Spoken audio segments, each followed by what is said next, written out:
Hello, everybody, and welcome into another episode of Texas Tuesdays Live here with your host, Matthew Miller.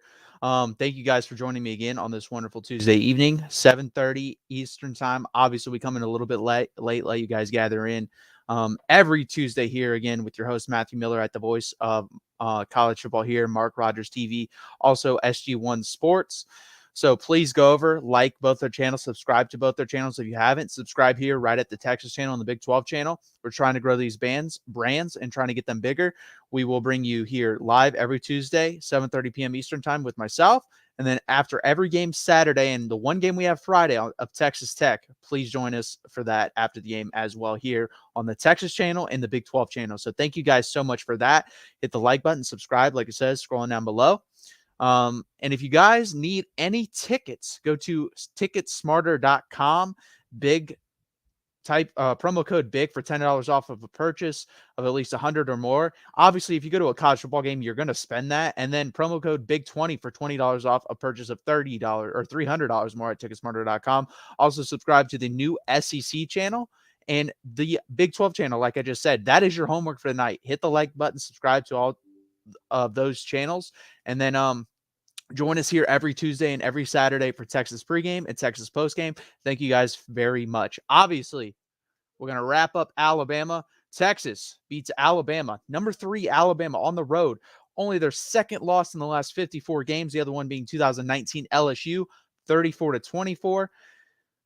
Exciting game, guys. Really exciting. And just overall, a great performance by my Texas Longhorns in every aspect. Obviously, great performance, and we're allowed to be happy. But there's still things to work on. I wouldn't say that was our A effort, honestly, guys, which is surprising to say.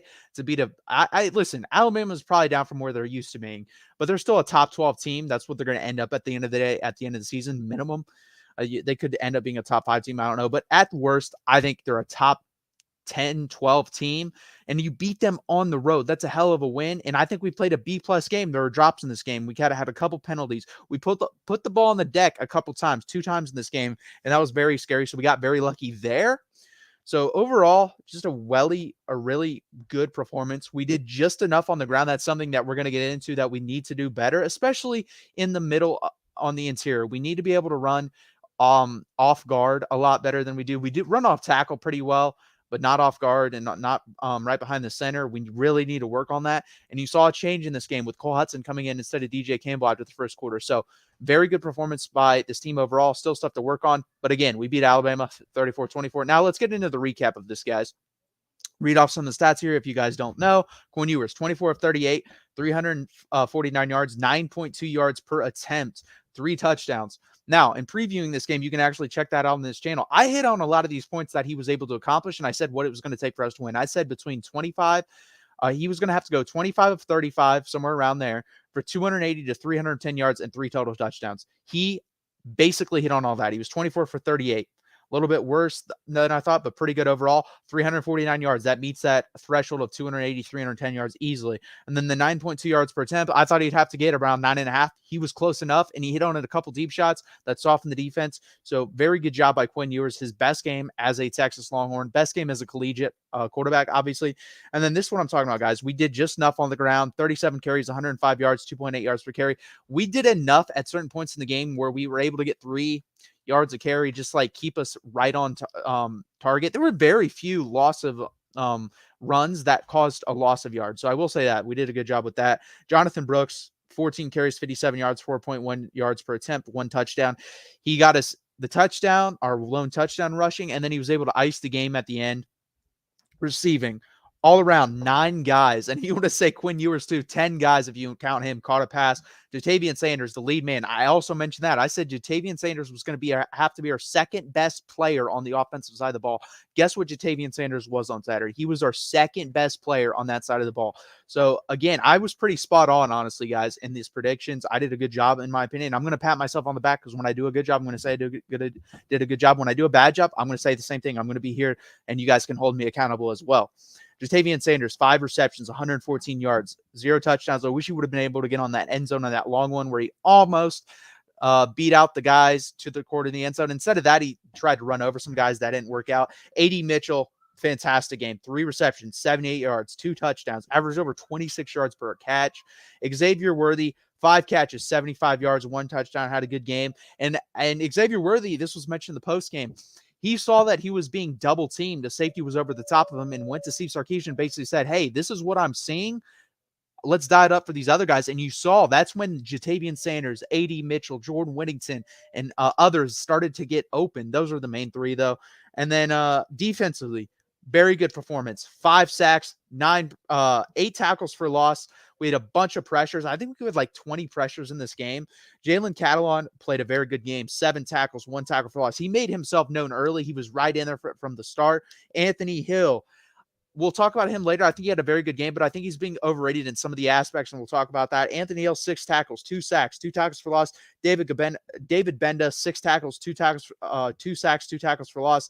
And then overall, Ethan Burke and Tavondre Sweat also got in on the sack party with 1 each. So very good job by them. Next up, we'll get to Alabama. Jalen Milroe, 14 of 27, 255 yards, 9.4 yards per attempt, which is crazy. He was more than Quinn Ewers. 2 touchdowns, 2 interceptions. And Jalen Milroe was a lot of what I expected, honestly, a lot of feast or famine. The guy is an incredibly electric football player, especially at the quarterback position, running the ball. Still has a lot to do of being a quarterback. He does not read the defense as well. He did not go through his progressions well, but I will say this. I think Alabama fans are being a little bit too harsh because I saw enough to say if someone can just make a little bit of changes in Jalen Milroe, he can be a very good quarterback. He throws a beautiful deep ball, and that's usually the last part of the component. He's already got that. That deep ball is beautiful. He throws it well. His issue is reading defenses. He needs to sit down during the season and especially in the offseason and just study defensive film. If he can do that and start to break down defenses just a little bit, he doesn't have to be great, then he can be a special player because they did him no favors. They didn't protect the pocket when he was back to pass, and Tommy Rees set him up for failure, in my opinion. You're running the same type of system you ran last year with Bryce Young. That is not smart, in my opinion. Jalen Milroe at this point should be running what the Indianapolis Colts do with Anthony Richardson. A lot of RPOs, a lot of read options, and then when you do throw the football, it's a lot of play action deep passes, and that's what they have to do. So they have to be able to run the ball a lot better than they did versus us, and I think they will be able to do that going forward because honestly, guys, I think we're the best defensive line unless they see Georgia in the SEC championship game. That LSU defensive line is okay. Obviously, Mason Smith comes back. That will help them, so that helps too. But I don't think they're as good as us still. And that's going to be a very interesting question going forward was this a lot more about Texas or a lot more about Alabama? I honestly think it's a mix of two. I think our defensive line is fantastic. I think it's one of the 10 best defensive lines in the country. It's the best in the Big 12 by far. But is this Alabama offensive line really that bad? We'll have to see going forward. I think, like I said, the demise of Alabama has been greatly exaggerated. Go look at their schedule. Like, realistically, guys, they're going to, unless LSU gets a lot better, they're not going to, they could play this game and beat LSU, especially at home. The game where they're going to have to play better is A&M on the road. I don't think A&M's a great team. I think they're an 8-4, 9-3 team, but they have a lot of talent and it's at home, and Texas A&M always plays up for Alabama, especially at Kyle Field. So they have to play better than they did this game, but I don't think it's a lot better. I think if Milroe had 1 less interception, they could beat Texas A&M. That defense is not very good. And honestly, Alabama has to help him out. I think they have to have a lot more quarterback design runs, read options, stuff like that. And if they do that, I think they'll be fine going forward. Next up, Jason McClellan, again, lackluster performance on the ground, 12 carries, 45 yards, 3.8 yards per carry. They got a lot of their yards early, especially the first 2 or 3 drives. And then after that, it kind of tailed off. And I said for Milroe, we had to keep him under 55 yards. And obviously I know that included sacks. If it was the NFL, I'd have said 80 or 90. But he had 44 yards on 15 attempts. So we did a very good job for the most part on him. There were a couple times, and again, going back to Anthony Hill, which I said we touched on, that I think is the proper time to touch on. He did a very good job for the most part, but sometimes he got upfield too much, and that gave Jalen Milroe a pass lane or a rushing lane. Same with Ethan Burke and a couple of the other edges. I thought the interior was excellent with that. The exterior I thought was going to have to be better than they were, because they weren't, honestly, and doing that, they didn't get an A from me from that. They got a B-. They could have done better. But overall, they got away with it because Jalen Milroe, for some reason, I think wanted to prove people wrong and be a pocket passer.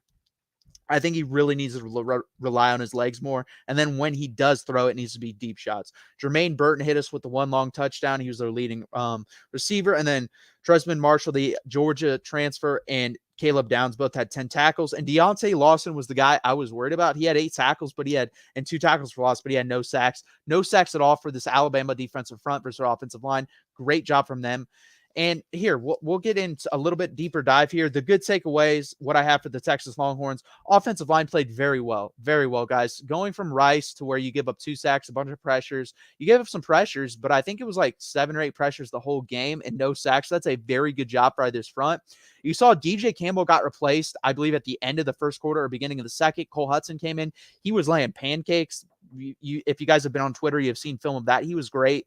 It'll be interesting to see if Cole Hudson is the starter going forward. I would imagine he is. If your best opponent is Alabama and you have Cole Hudson coming in to play that game, he has to be the starter from here on out, in my opinion. I could be wrong about that, but I would expect him to be the starter. And honestly, this week, guys, I don't care if there's a rotation on the offensive front. I actually think it would be pretty smart to rotate guys versus Wyoming. The interior struggles on the run still. We can't really run on the middle or run off guard. It's all off tackle. It's all to the outside, and we have to get better at that.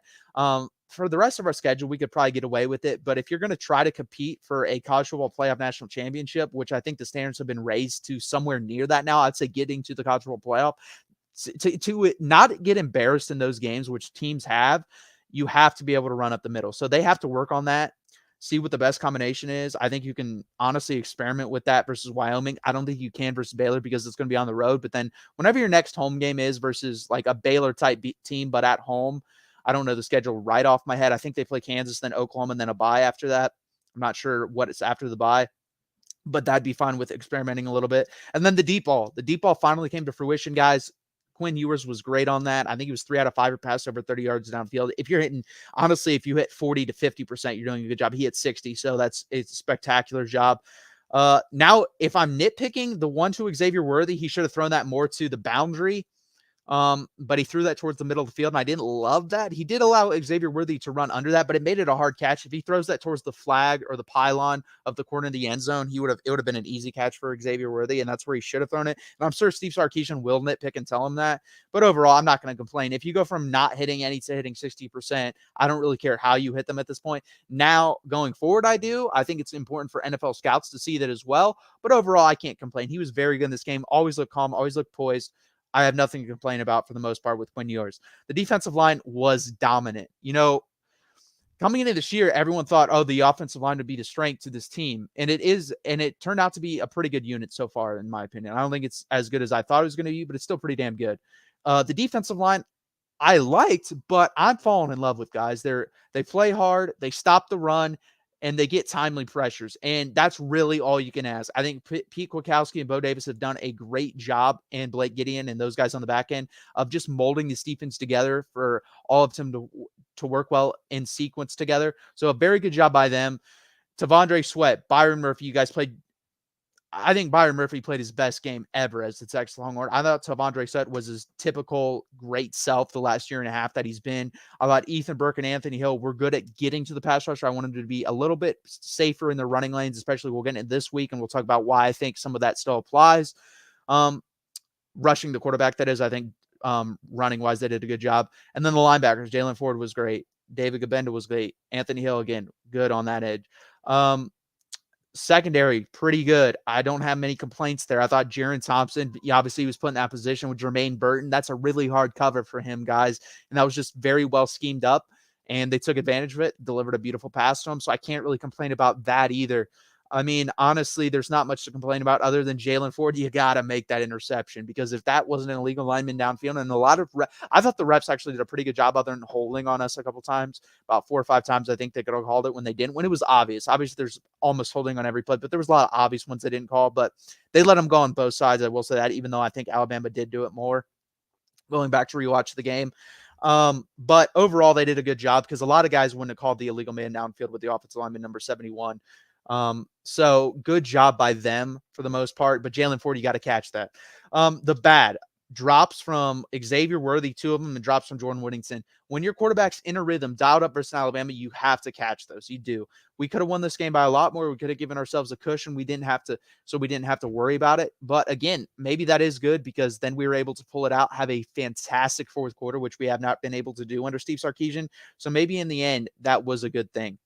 More discipline from the rush lanes. Like I said, Anthony Hill and Ethan Burke, I think, got a little excited, wanted to get to the quarterback and kind of get out of their rush lanes, pass rushing, and didn't seal the edge. So he had to stay in the pocket. But overall, pretty good there. And then have to be better in the red zone. We settled for 2 field goals, and we executed later in the game. But if we didn't settle for those field goals early, honestly, guys, at halftime we should have been up like 21-6, and we're up 21-6 with Jalen Milroe, and they are forced to throw the ball. We could have just steampowered them at that point, and that's I think the key now from Texas. I want to, now that I know you can finish strong, I want to see you start faster, and I also want to see you execute just a little bit more. Not a whole lot. I can't complain too much about it, but there's like 4 to 5 plays a game that I see that lack execution. If they can just dial that in, then we're talking about a national championship team. I think right now, if they did what they did versus Alabama, if they just rolled that out there every week in the Big 12, they beat everybody by 10 plus points, honestly. So now that's no longer the goal. The goal is to be national championship level good, or at least competing for that type of level. So you need to execute a little bit more. And that's all I have to say about that, guys. We're going to move on to the Wyoming preview. I will jump in the comments real quick, though, as I take a sip of water here.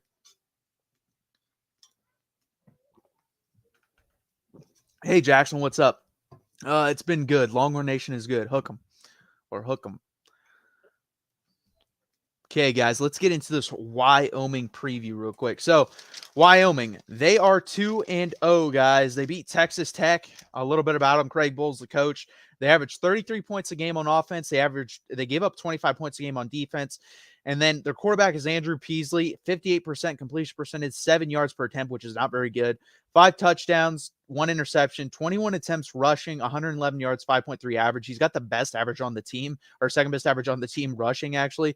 DQ James is their leading running back, 23 attempts, 68 yards, 3.0 average. Sam Scott is the other running back of note, 18 attempts, 6.3 yards per carry, 114 yards total. So overall, this is a rushing team, guys. If you look at all their stats, they're a gritty team. That's how I describe Wyoming. It kind of makes sense if you look at the state. That's the state of Wyoming. So their football team represents their state in many ways like that. They're very gritty. They're going to grind you out. That's how they're going to win games. Andrew Peasley does not scare me passing the ball. He does scare me a little bit running. He's not as dynamic of an athlete as Jalen Milroe. Honestly, he reminds me a decent amount of Max Duggan before last year. Max Duggan wasn't a great passer, but he was a great rusher who could hit you sometimes with a decent pass.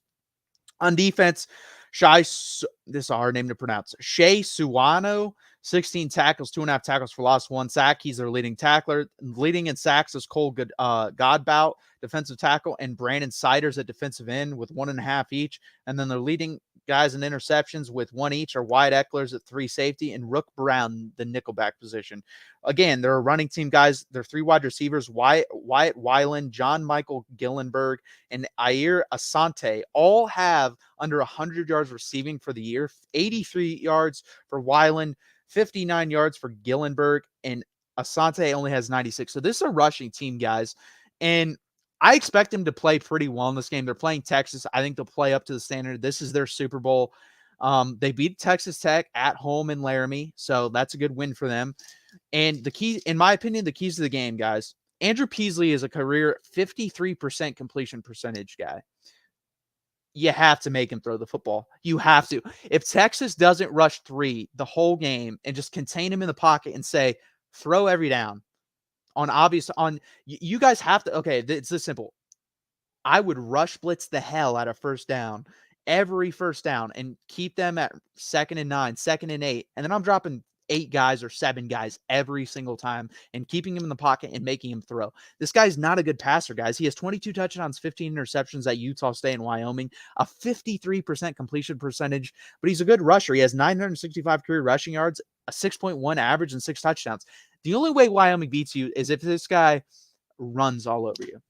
That's it. The only way is if he runs all over you and we turn the ball over. Those are their keys to victory. Craig Bowl even said it. He thinks they have to be, their head coach has to be +3 in the turnover margin, and that's what it's probably going to take. So Texas is going to have to play like a D- game here, and Wyoming's going to have to play their B+A- game. And it's hard for me to see them. This shouldn't be a competition. I think it will be because of who we played last week, and I think we will play down for a little bit. I hope I'm wrong about that, but this guy, again, reminds me of Max Duggan, sorry. Andrew Peasley does. I think he's a gamer. I think he's a grinder. I've seen him play versus Texas Tech. He's willing to take the big hit. You have to make this guy, especially, be accurate, throw into tight lanes, throw it deep, and keep him in the pocket. So the goals for this game to me for Texas, let up 1 sack or less. Wyoming's not a great defensive team. They don't really have many great defensive players. Honestly, they don't have many great players overall. So you have to be great up front again. I think one sack is fine because that, honestly, you're coming off an Alabama game. You guys aren't probably going to play as good as you did. I understand that's human nature. So if there's a lack of communication at some point or another, then 1 sack is acceptable to me. But anything more than that should not happen. There should be no more than 1 sack. When you should be pretty damn orange this upcoming Saturday. And then work on the running game. This is the type of game to me where you're just so much more talented than them. You should be able to push them up front and I want someone to rush for 100 yards today or Saturday. I don't care if CJ Baxter plays, him, Jonathan Brooks, Jaden Blue, Keelan Robinson, someone's got to rush for 100 yards. And then get your outside cornerbacks more interceptions. I want to see someone take a pick six to the house. I want to see someone make more plays on the ball. I want them to force them to throw to the outside, not down the middle, feeling like Jalen Milroe is doing, because those are easy throws. So you force them to throw to the outside. And then let's see Arch Manning. Let's blow this game open. Let's beat them down. Let's see Malik Murphy and Arch Manning, especially Arch Manning. We have yet to see him. Jump on them early. Honestly, if Texas is playing the type of game I expect Texas to play, they should jump on them early. But again, they played Alabama last week. I expect them to go through the motions, especially early, so I wouldn't be surprised if that happens, but that is still a goal of mine. And then get your wide receivers in the game, tight ends, your young guys, your Juan Davises, your Gunnar Helms, who did play a little bit, but I want to see some receptions from him. DeAndre Moore, Casey Kane, Ryan Niblett, all those, Jonte Cook, give him some catches, give him some receptions. I want to see you guys bring in the backups, empty the bench. Everyone gets playing time. Everyone has some fun. Everyone gets some work. And that's what I want to see in this game. Guys, I think we're going to beat Wyoming probably. I think it's going to be a little bit of a downturn just because of who we played last week. I'll keep saying that. I expect a little bit. This is what will tell me about Texas, guys. So if we go out there and we win this game, in my opinion, how we should win this game, like a 45-10, Texas, their coaches did a phenomenal job of wiping their memory and getting them to play up to the standard. If we just roll out of bed, guys, and just don't give a shit, honestly, this is probably like a 35-14 game. I think Wyoming probably hangs around. The score at halftime is probably like 17-7. And then they score a touchdown in the second half and we double it up. So just win the game. Come out and win. My prediction is going to be 37-14. I think it's a combination of the I think it is going to lean more towards the 34-14 type thing where we get lackadaisical early on, allow them to hang around, and then we win in the second half. It would suck. I would like to see us coming out and like just shove it down their throat and beat them pretty easily, but I don't know if that's going to happen. I know we're capable of it. And again, I think this is big for our leadership and our coaches to prove to the rest of the nation that this is a team that, no matter what the circumstances are, we play up to our standard. Again, there's national championship teams that have won games like this after a week and just walked through it. So I'm not going to judge us too hard on that, but the teams that win consistently year in and year out, the Alabamas of the world, the Georgias of the world, and not those one-off teams like a 2019 LSU, those guys do dominate weaker competition like this. Like, no offense, Missouri, who Georgia walk through and won last year, would wipe the floor with this Wyoming team. They would probably beat them by 2 or 3 touchdowns. They're not that good, guys. Texas Tech shouldn't have lost to them. They shouldn't have. I mean, I don't know how you let a guy that's completing 58% of his passes and 53% for his career beat you, but it's only those guys down in Lubbock that can figure that one out. Again, guys, please hit that like button. Please subscribe down below. Share this with your friends and family. I want more of you in here. I want a conversation going. I'm here every Tuesday, every Saturday, Tuesday, 7:30 p.m. Eastern time. Texas Tuesdays live here with your host, Matthew Miller. So subscribe, like the content, share it out with people. I will be here after the game Saturday. I think the game's 7, 8 o'clock. So I'll be here about 11 talking Texas football, talking about the game, our first Big 12 game, Baylor. By the way, a fantastic slate of college football games week 4, so we may hit on those as well. You guys have been awesome again today, so please hit that like button. Please subscribe down below. Go over to Mark's channel, like his content, subscribe there. Go over to SG1 Sports, like his content, subscribe there. You guys have been awesome. Hook 'em, guys. I will be back Saturday. Please join me.